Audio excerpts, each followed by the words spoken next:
third generation of people, I put my time in there. And when I speak to my friends or the people that I know, I'm trying to say, right, I'm going to be doing something in 4 weeks' time. I really would want you to come because I think that you're a very good role model. And it's educating these people to be giving something back and to educate some of the younger generation as well. I see the young people, everything seems to be hard. It is hard.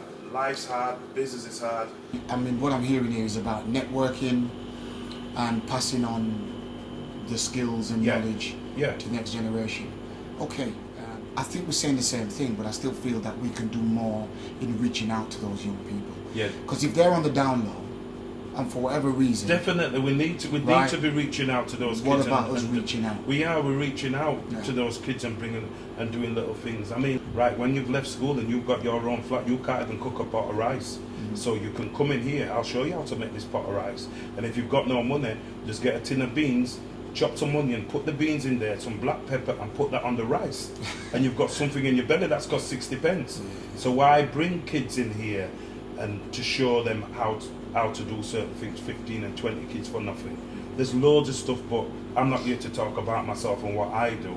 I've got self-confidence and I give back to the society and what these kids need and things like that. Well, I really wish there was more folks like yourself than Barrington. I mean, I think what you're saying is fantastic, and I do know you do a lot on the quiet. You're going to schools and do a lot as well. I think we're generally in agreement that we should be doing more in terms of reaching out. Yeah. What do you think about the local authority doing more?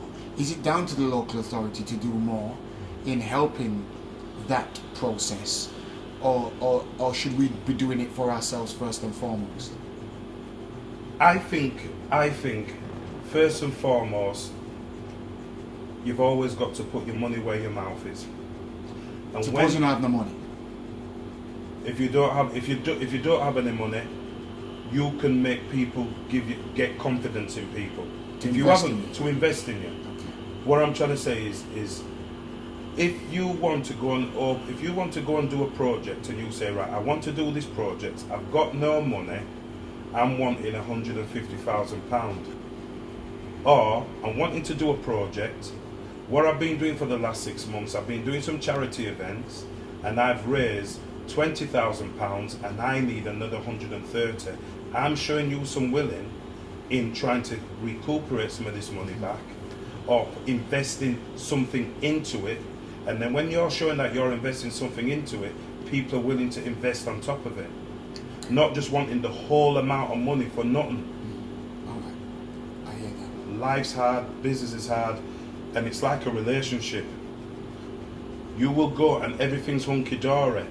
And when you hit that barrier, people drop out. You've got to carry on and carry on. You can have an argument with your woman and an argument that to make your relationship survive, you will have hurdles. It will not be like that. So you've got to have commitment, you've got to have charisma, you've got to be more proactive than reactive. Show people pictures. Do the social media, the Facebook, the Google, the this. Get information from a lot of people, because this thing isn't going to be easy. Nothing's easy now. No, so you've just got to have persistence on what you do, and you've got to network with a lot of people and get information from all over the world that's going to make your business successful. Fantastic advice, and I'm sure young people will take that on board. What do you think the message for Kirklees then, with regards to the decline in young social entrepreneurs from the minority ethnic community?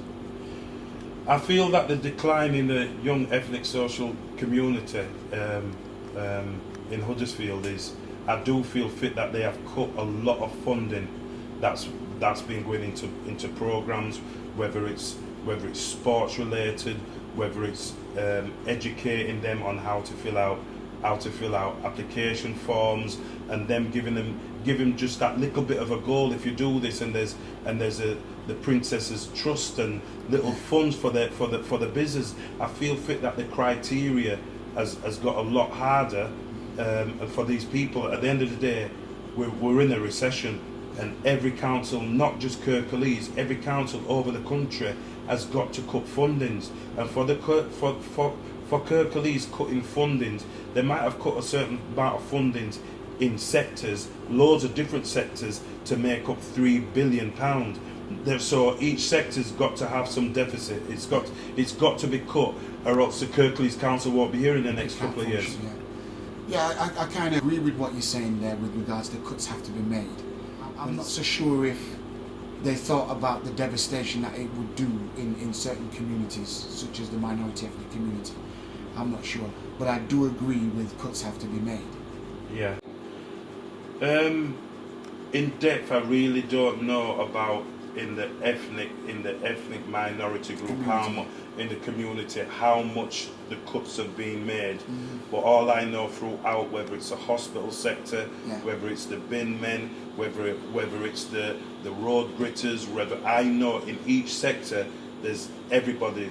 But hopefully, if we as a group of people can sit down, analyze exactly what's gone on, when we come out of the recession, at least we've got an argument to say, right, we were the first ones, and we had a lot of money being taken off us in this type of sector.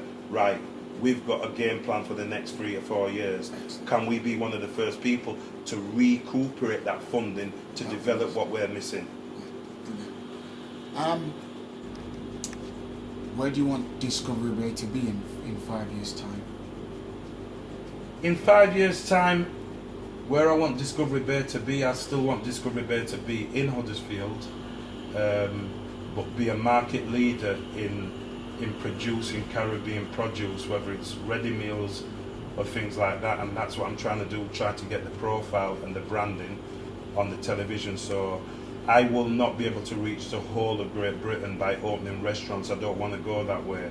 The way I want to go as a brand, as Barrington Douglas and Discovery Bay, where I can reach more people, and I'll stem back to where I began from and what I really wanted to do at the beginning. I wanted to reach Europe, I want to reach England and Europe to educate them on Afro-Caribbean food and make the people in the Caribbean eat a little bit better, because I went in 1996, and when I went there, the Americans were in there, the Germans were in there, and it seemed like all the money was sucked out of the Caribbean, and the poor farmers was getting nothing for it. So for instance, if my restaurant 6 years ago was buying 1 yam, that farmer would sell 1 yam to me.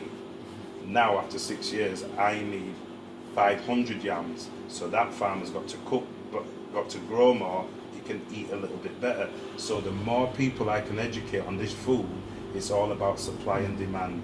The people, I need more planting, he's got to grow more, so he's got to get more fields, he can employ more people, and this is how the economical growth of the Caribbean can go.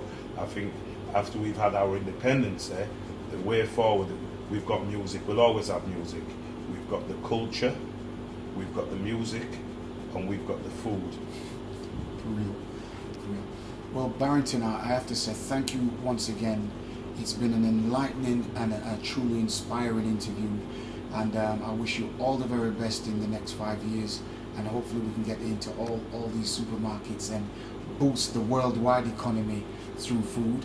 I also feel in the next 5 years, the more you push your food out there, the more history people might learn about the foods. So I wish you all the very best, and thank you very, very much. Thank you. Nice one. Thank you. Respect. Yeah. That's what we did. Yeah, man.